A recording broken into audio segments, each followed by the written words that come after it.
Rule number one, fly a mini quad across the San Francisco Bay and back.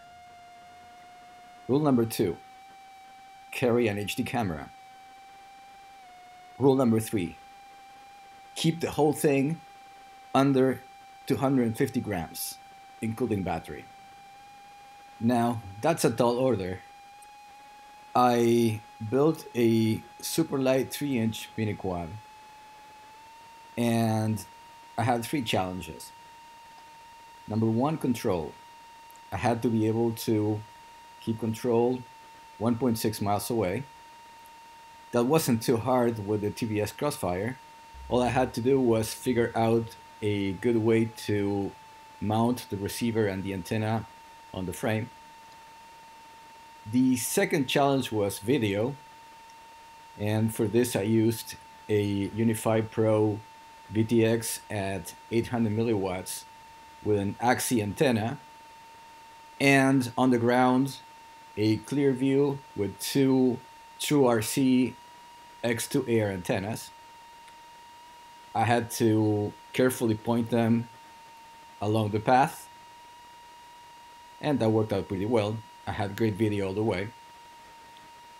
But the hardest part was finding a battery that would take me the whole way and back. This is a 3.2 mile round trip. So after quite a bit of experimentation, I settled on a 1500 milliamp hour 3S pack. So approaching the turnaround, I was doing really well, but also I had been flying with the wind behind my back. Getting there took me only 1 minute and 50 seconds, and I knew coming back was going to take significantly longer. This is a good time to talk about the rest of the setup. The frame is an Armattan Minimalist 128 that had been sitting on my shelf for over a year waiting for a purpose, and I chose it because it's so light.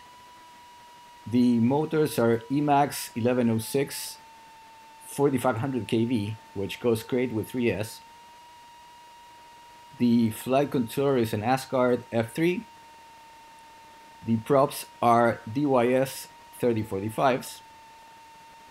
And the camera is a Runcam Split 2. At this point, I have to say, I was starting to get a little bit nervous because I was going a bit slower than I'd anticipated.